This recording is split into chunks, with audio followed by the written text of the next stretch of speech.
Good evening. The November 15th, 2018 meeting of the City of Long Branch Council will now come to order. Roll call, please. Mr. Dangler will be absent this evening. Mr. Vieira? Here. Dr. Vogt? Here. Dr. Selly? Here. Mrs. Wittes? Here. Please all stand for the Pledge of Allegiance. I pledge allegiance to the flag Of the United States of America and to the republic for which it stands, one nation, under God, indivisible, with liberty and justice for all. Thank you.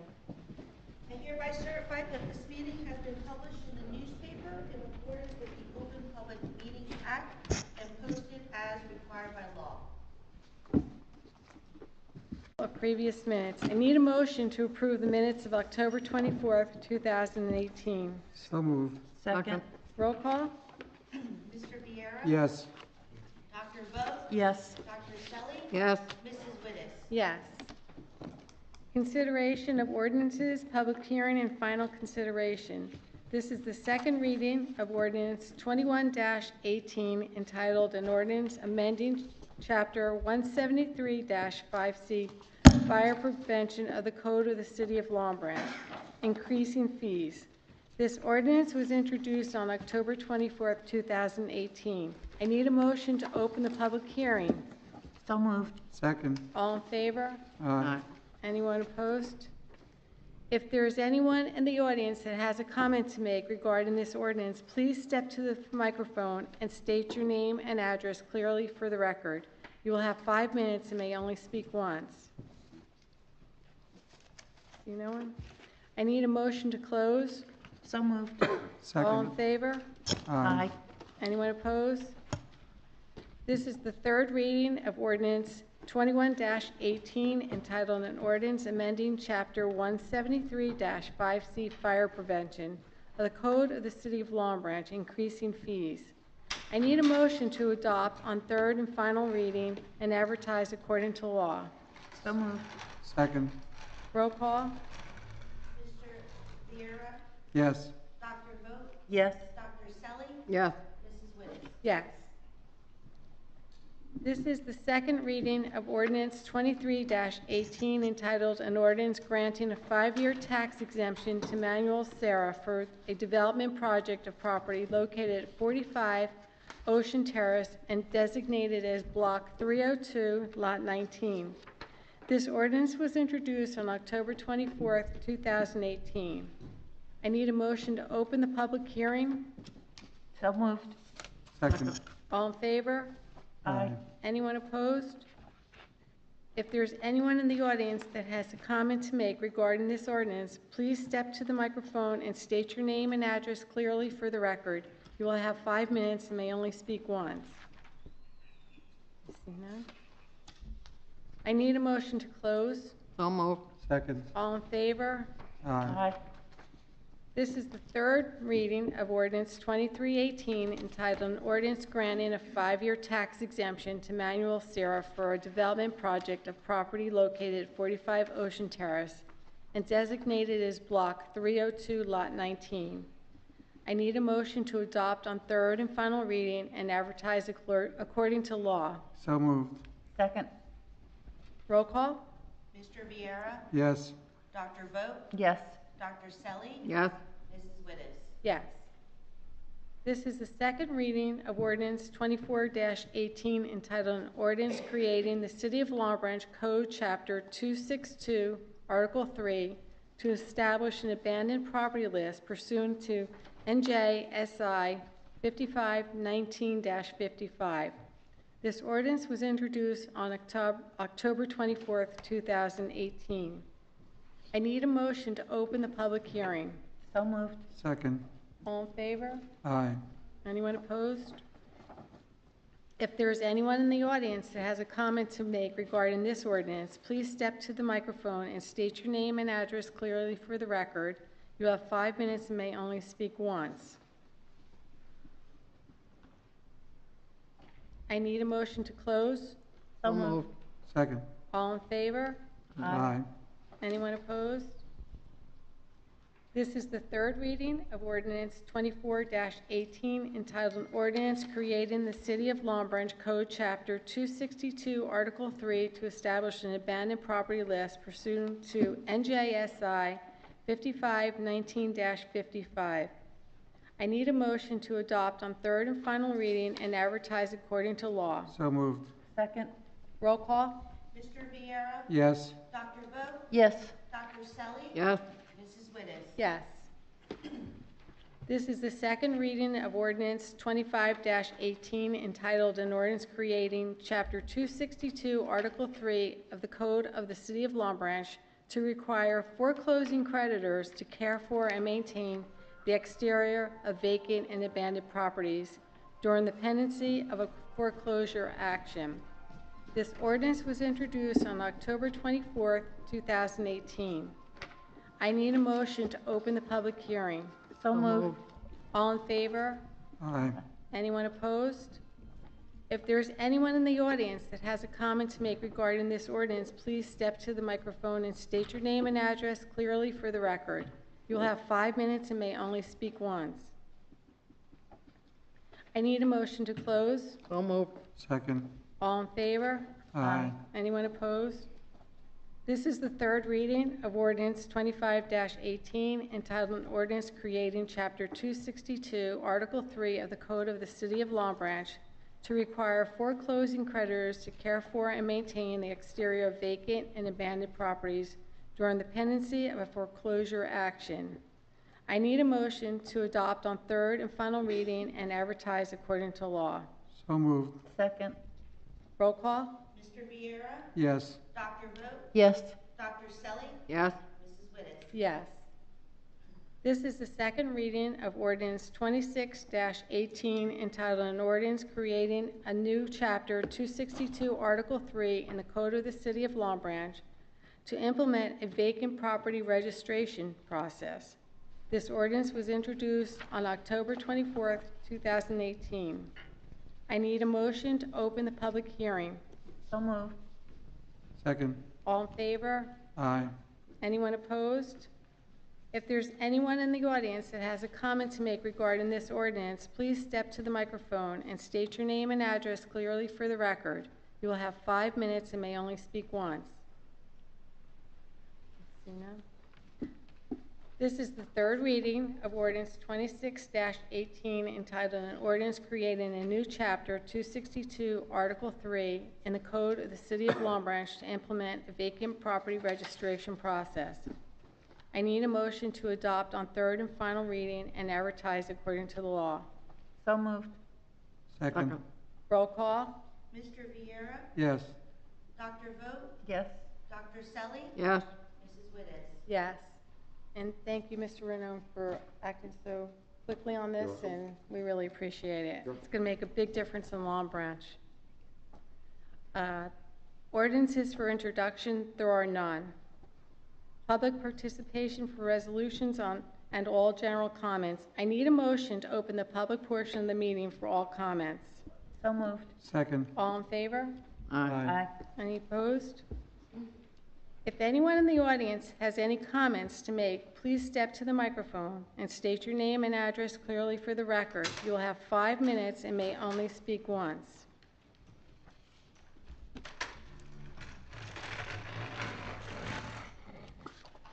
My name is Randy Phillips. I live at 161 Avenue Boulevard, Long Branch, New Jersey.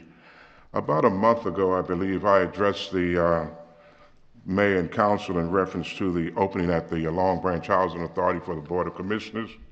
And I expressed that you certainly had the right to choose who you wanted for the position because it's your position and you have the authority to do so. And at the end of the meeting, I was told that I would be getting a letter explaining the reason for the person being chosen. When I received the letter, I was a little taken aback by the letter. The letter stated, "Thank you for applying for the Housing Authority position for the City of Long Branch. After reviewing resumes for this position, the mayor and council identified those applicants whose skills and experience most closely match the board's needs. Unfortunately, all vacancies have been filled. We certainly appreciate the time you spent during the application process. I'm really kind of confused with the letter. First of all, you knew my experience at the Housing Authority for 25 years, and you knew the work, some of you knew the work that I did at the Housing Authority for 25 years. You also knew the work that I did in the city since I've been here, actually since high school.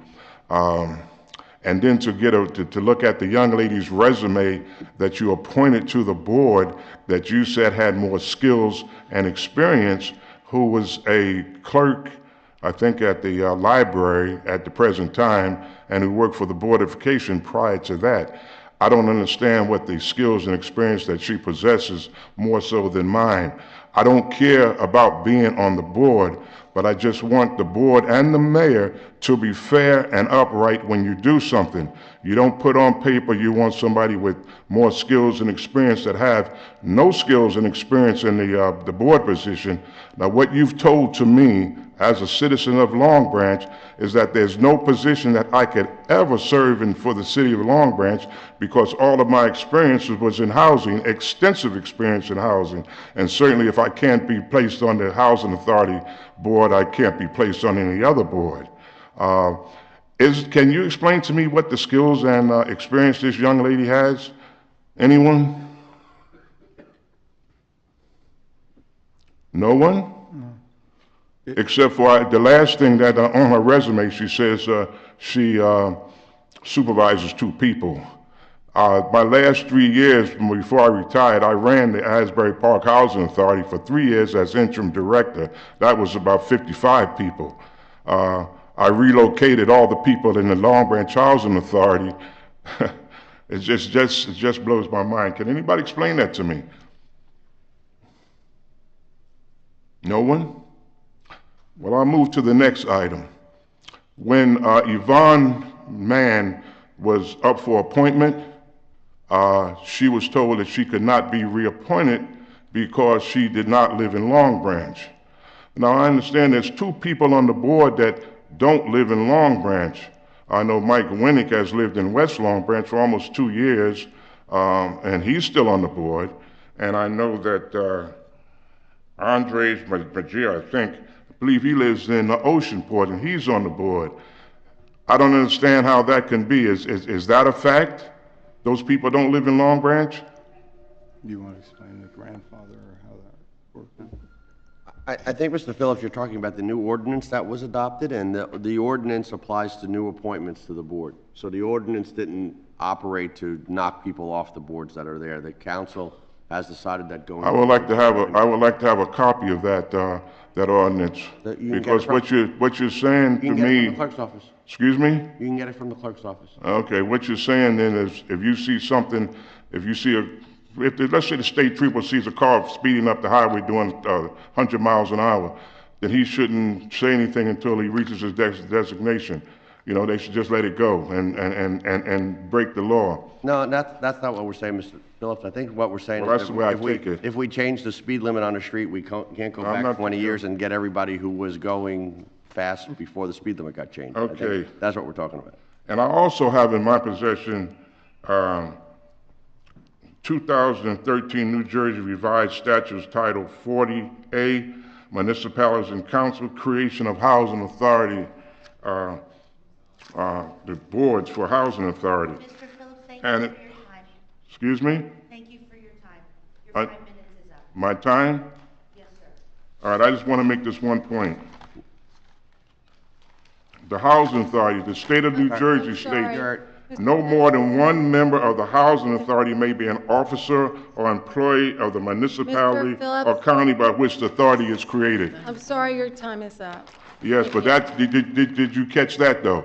And I think you have 3 people from the that are city employees on the board. Phillips, I'm sorry, your time is up. Would you please address that? I know the time is a little up, but this is a very important matter.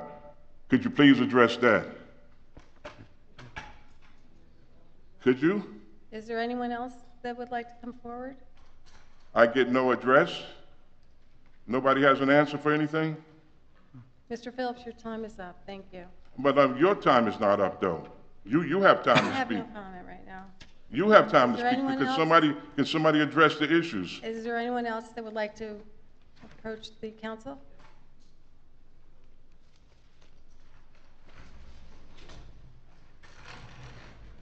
Good evening, Council, Mayor. Congratulations on your last victory. I haven't seen you guys in a while. See you, Mike. Mike Bland, 325 Bath Avenue, Long Branch, New Jersey. Just want to bring something to my attention, as you guys may be well aware of. I haven't been home in a while. I had the honor and distinction of electing Johanna Hayes as the first member of Congress, African American member of Congress. Congratulations, Steve. Thank you. Keep the streak alive, right? So I just say it's because I was frustrated, and I could have called any one of you, but I just think in the manner in which something was handled, I said I just wanted to come to you guys as a council, and because I trust your integrity, and I feel like if I tell you guys, it'll be addressed. I wasn't home for no more than 12 hours. I was home that Wednesday, and I went to my favorite coffee shop, which wasn't 7-Eleven, it was a Rook, right? We all love our Rook. And I went to the one by the hospital. And as I make a right turn off of Bath into the hospital, I guess there was a guy from the fire marshal. So I make a right and he was making a left. So I come in and he followed me around. And so I go to pull up right where the circle is in the hospital. And he pulls up next to me and says, "You can't park there." I says, "Okay, great. I'll go park over there where there's parking by the hospital." He says, "You can't park over there." I said, "There's 3 spots. I can park over there." And he got a little nasty with me. And I said, "Look, cool. I'll go find somewhere else to park." So again, it's like 7:30 in the morning. I just wanted a good couple. I kid you not, I texted and I was literally running in and running back out. So I park on what I believe is Long Branch Ave, or I think, it's Long Branch or 3rd, one of the two. And so I walk over. And so when I walk over to go on a cup of coffee, not only did I see, I'll get to that point later, but I go in to get my coffee, but the same place I was told not to park, the fire marshal parked. And not only did he park there, I look across the circle where he told me I can't park, where clearly I could park, and it wasn't marked off as it wasn't yellow painted or whatever. There was another city vehicle there as well. So me being me, I waited. I waited 10 minutes. I waited 20 minutes. I said, "Okay, that's fine." I finished my cup of coffee. I took a picture. Not only did I take a picture where the cop or where the fire marshal was, I also took a picture of a few other cars that were parked there as well. I think what concerned me was, I'm not going to go into semantics, but one, the way I was approached. And nobody in the city should be approached the way, or talked to the way in which I was addressed by a guy who represented the city. That was a big concern of mine. Secondly, for him to tell me to park there, for him to tell me not to park there, but for him to park there, and believe it or not, I asked a cop, and it was a cop who I went to high school with, who I won't name. I said, "Hey, let me ask you a question. If it's an emergency, right, or if not emergency, can he park there?" She goes, "Well, he can kind of do whatever he, so pleases, but he should, he's supposed to abide by the law just like everybody else." And she said, "If you're running to get your coffee, he shouldn't have bothered you. Like, you were literally running." I said, "Hey, I just literally texted my coffee and was ready to pick up. I'm literally running in and running back out." And I was just bothered, again, by the way I was approaching. I'm looking at all the other vehicles. I said, well, I guess he didn't tell nobody else to move. And there's a city vehicle parked parallel to him on the other side of the hospital in the circle.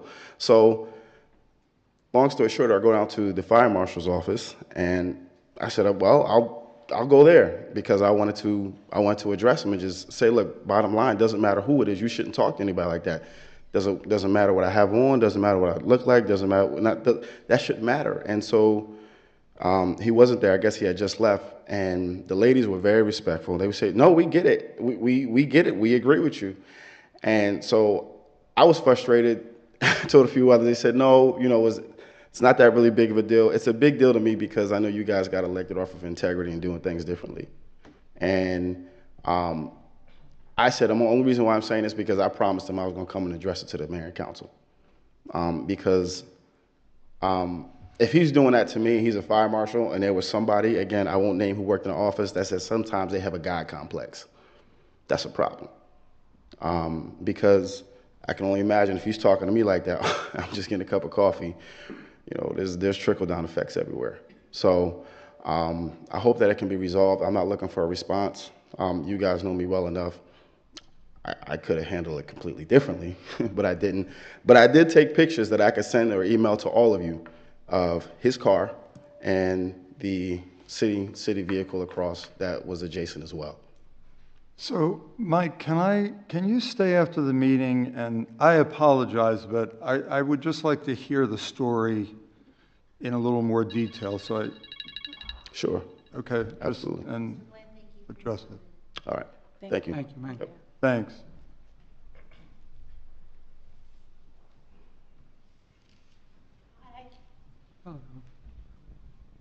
Hi, Rice Canetto.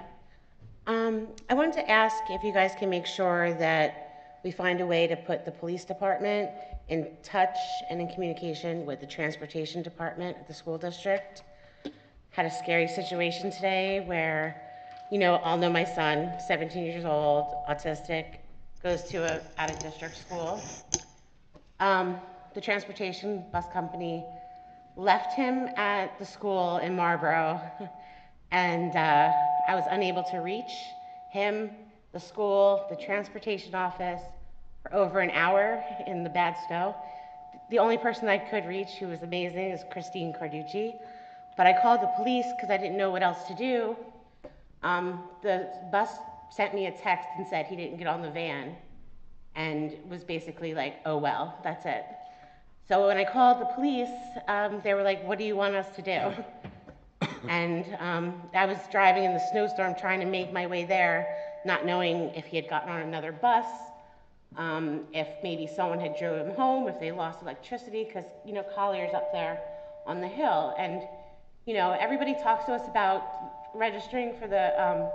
Bryce, can you just lower that? I think Yes. in the feedback Yeah. off that. Everyone tells us, you know, as parents to register for the special needs registry, and my son's been getting to know the neighborhoods, and I've been introducing him to as many officers as I can so he knows them. So for today to have him lost and not know where he is for an hour, if you don't know where your kid is for 5 minutes, it feels like a lifetime. So if we can make sure that the transportation office at the school district is in touch with the police department, or there's some way to reach somebody, because this was 4 o'clock in the afternoon and nobody was answering. And I know it was a very challenging day here in Long Branch. There was a lot going on. But this has happened to my son a couple times over the years. So I think as parents, we should be able to call the police if our children are not coming home on our city's school buses. This was a third-party school bus, not Long Branch, but it's, you know, he's a student of Long Branch Public Schools. So I would like to know that if my son is lost, I can call Long Branch Police. And I'm gonna find out who the dispatcher was. I might go down there and talk to him. This was just a couple hours ago, so I'm still shaken up. But I just wanna know that at 4 o'clock in the afternoon, if our children are on the bus, we can't reach anyone at the school district at all. And the police are like, well, what do you want me to do? Call Marlboro. I'm like driving in a snowstorm. Christine was actually coming from New Brunswick, going to meet me there. She couldn't reach anybody either. So it was really scary for us today. So if we could figure that out, you know, I'd appreciate it. Thank you. Thanks.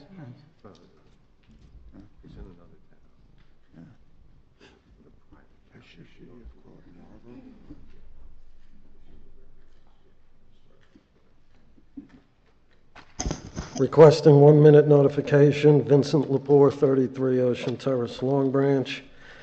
On the agenda, R25118, the PV Hotel, otherwise known as Onata Surf Hotel. I'm requesting a no vote on the conditional redeveloper status for Kushner Companies.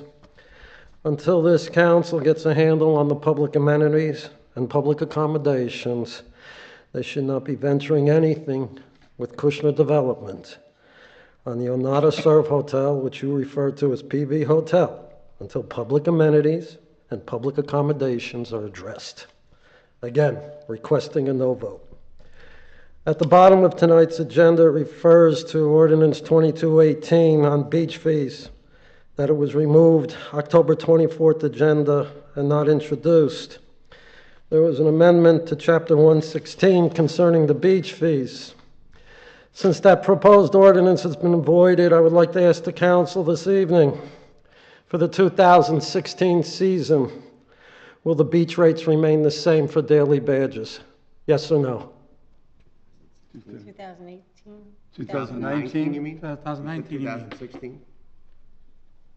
Next year is 2019, the 2019 beach You season. mentioned. You said 2016. That was the confusion. We have no plans to, I mean, I'm not speaking for the council, I have no plans of changing the rates, at least from my perspective. No change. All right, then we'll take it for the record. Beach rates will remain the same.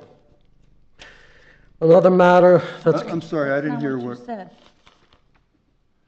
Wait, is the question, is the beach rates going to change in 2019 from what they are now? The answer is no, they are the not. daily, I'm sorry? the daily. No, nothing. All right. Nothing.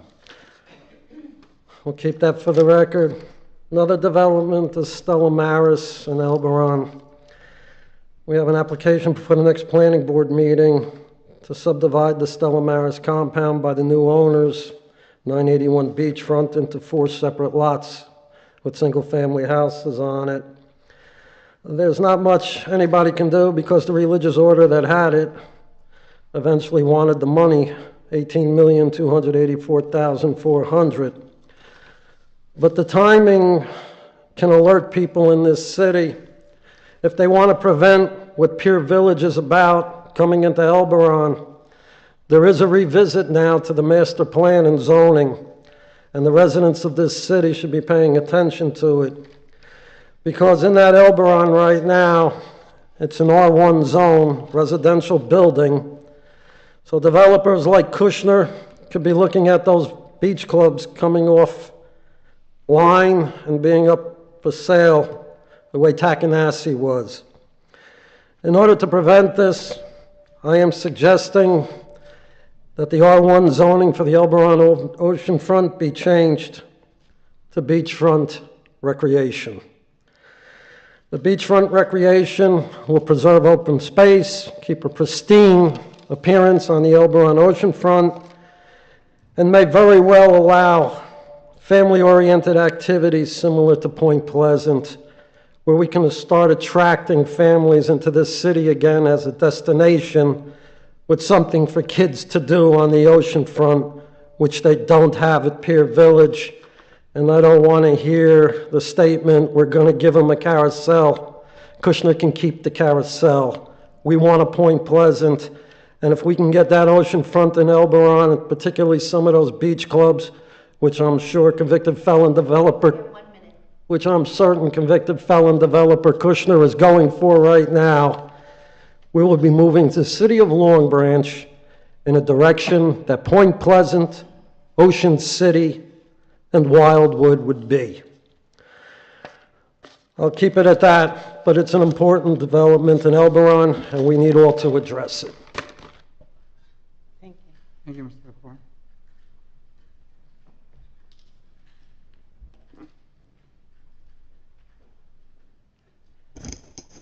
Hello, good evening. Patty Veracchi, 246 Jerome Avenue, Oakhurst.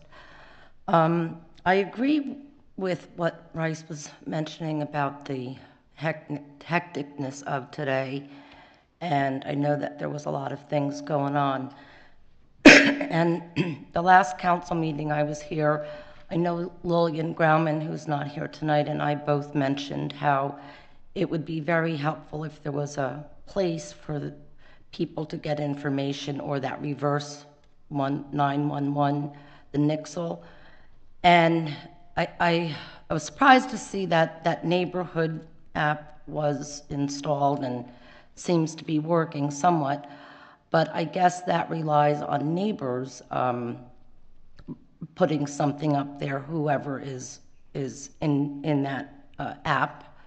Whether it's available on all phones, I don't know.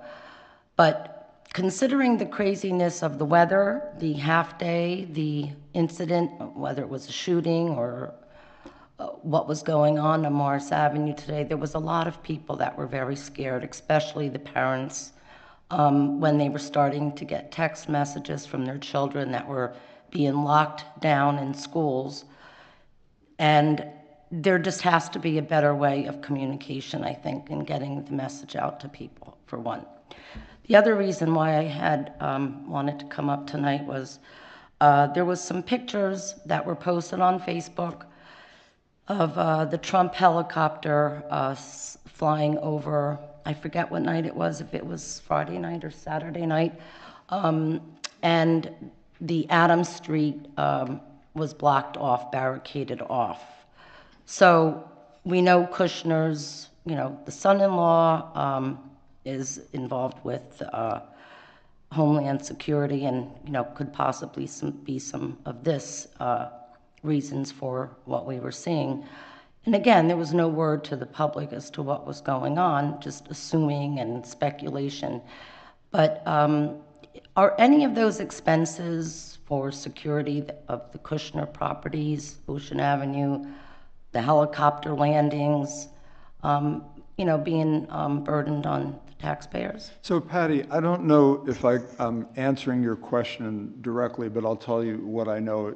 In other words, it's interesting because my brother called and had seen a motorcade of some sort there, so Yes. he said, because he lives near there. And then his wife at a different time saw some local PD officers. Mm-hmm. So I called Chief Roebuck to know if he had known anything about it. What he said is that he didn't identify what family member that was there, but there was obviously somebody there who was getting Secret Service protection, so obviously it was somebody with a family or something. Mm-hmm. And then I asked him that question. He said that typically the Long Branch Police Department is not really associated with what they did. They probably did close off. So I asked him, do you know what happened there? And he said that Long Branch PD would put cones and I guess close off Adams Street at their request.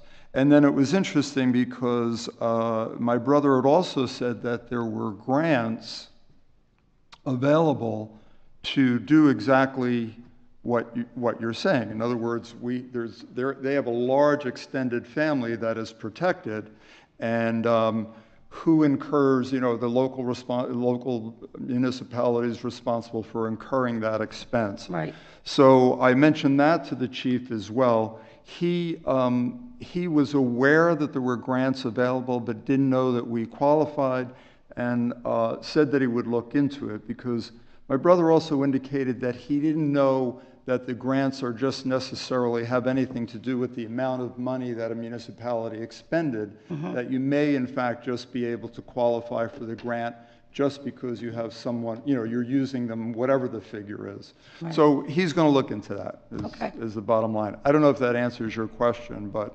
I'm guessing that without a grant, I don't know, maybe you would know that we have to incur those expenses, Correct. right? Yeah. Right.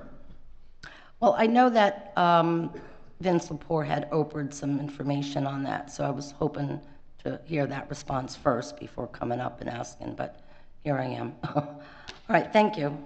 Thank you, Patty. Is there anyone else?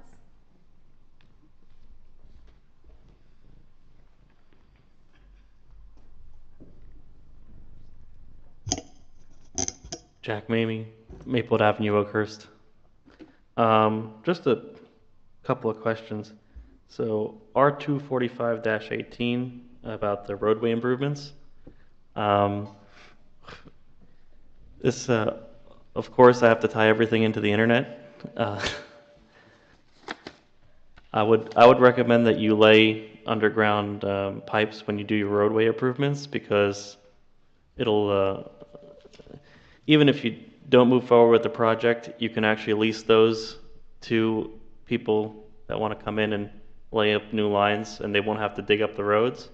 So I think that'd be a good idea. When the roads are already opened up, you could just put them in and at a very minimal expense, and then it's a opportunity for the city to make money down the line with a lease agreement. My next question was on 248-18, the cooperative pricing system.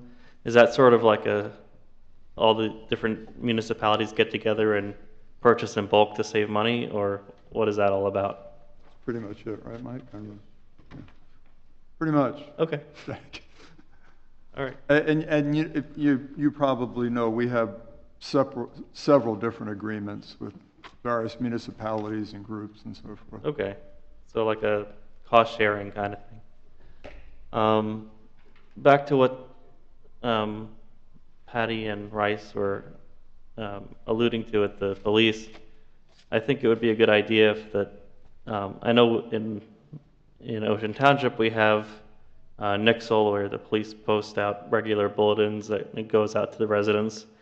I believe the mayor also has an app called Report It, where people can submit reports anonymously to the mayor, and then he reads them all the time, and they make suggestions, they have complaints, they have other things, and it's just another way for people to get in touch with the administration. Jack, we just had a meeting this week for that exact purpose, not necessarily for a particular app, but just how we can better communicate with residents on an ongoing basis. All right. And Jack, the idea with the roads is a very, very good idea, but I don't think it's going to work. You can't just put pipes down there, and whoever uses those pipes, they're not going to be responsible. They have to put their own pipes to run their own wires in. You know what I mean? If we put pipes under the road, the company that's going to come in and wants to use those pipes, they're not going to use them. They won't be responsible to whoever puts the pipes, the right material down. I mean, it's a great idea, it might work, but I haven't seen it working yet in my experience. I know Neptune has been doing it. They've been putting pipes down? They've been putting, well, communications pipes are all the same. They're made out of plastic. Yeah, it's the plastic, the PVC. Yeah, so if you lay them down in a certain way that everybody else does, I think they'll probably just lease them. Mm-hmm. Something to look into. Thank you. Thank you. All right.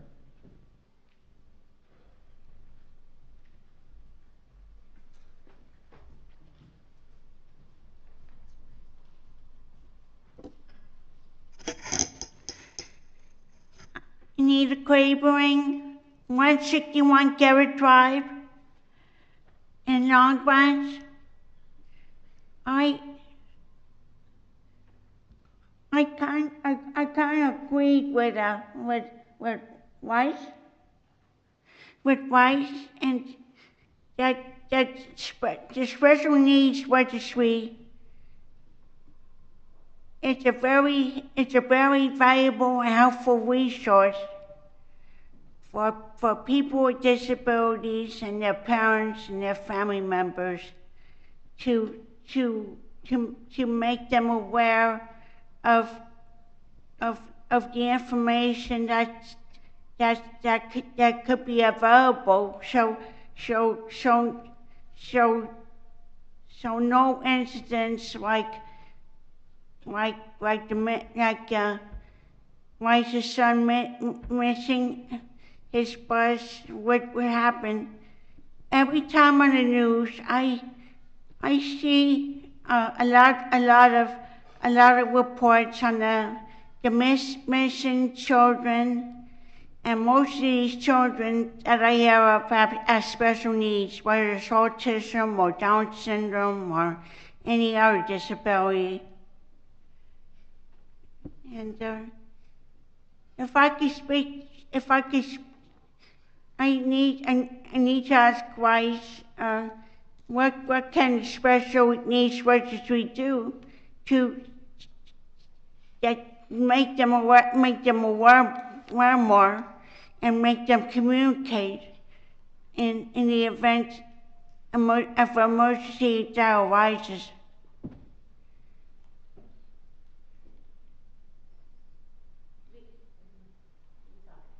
Okay. Thank you. Thank you. Is there anyone else? I need a motion to close the public participation portion of this meeting. So moved. Second. All in favor? Aye. We can take the listed resolutions as a consent agenda. I have a motion, please. So moved. Second. Roll call? Mr. Viera? Yes. Dr. Vogt? Yes. Dr. Selly? Yes. Mrs. Wittes? Yes. Okay. At this time, I would, as the miscellaneous business for the good of the order, Councilman Vieira? Yes, I want to thank everybody for coming out tonight. It was a really nasty out there. Thanks for coming, for supporting us. And Bryce, I'm really sorry for that, and I know how you feel. It's tough, and we'll see what we can do on that. Communicate with the school and the police department together. And Vinny, I guess he's gone, Mr. Lepore. That was a very good idea with the beachfront north, which it sounds real nice, and we'll work hard on that. And I want to wish everybody a happy Thanksgiving and good night. To you. Councilwoman Vogt?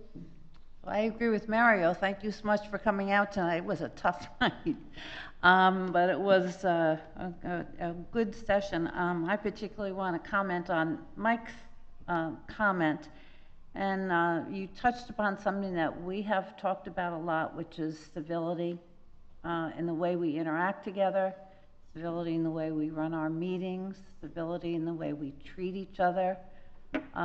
Several of us just attended the League of Municipalities conference, and there must have been I'm going to say 50 different workshops. Civility showed up on so many of them, and I think we're all so conscious of that. In the same way, Rice, you had to live through an unfortunate incident with your son, and Mike, you had an unfortunate incident, but it's something that we have talked about among ourselves in terms of how we promote civility within Long Branch and all of our interactions. So I just wanted to say it's not going unnoticed, and we know it's something that needs to be addressed. And let me also wish everybody happy Thanksgiving. Councilwoman Selly?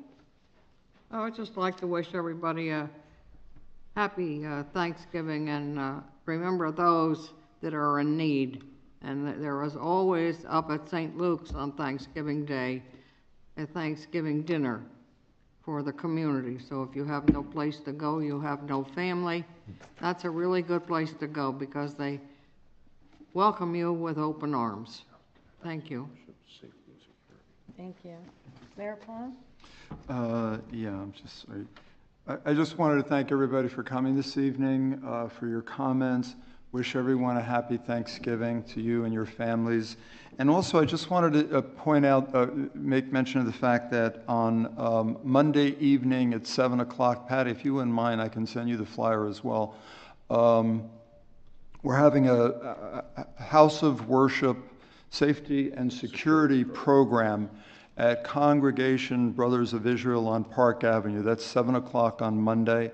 That's sponsored by the Mayor, City Council, and the City of Long Branch Police Department. We've invited all the houses of worship, and it's open to anybody who wants to come as well. So if you have any interest in that, please attend. This coming Monday, the 19th at 7 o'clock, Congregation Brothers of Israel on Park Avenue.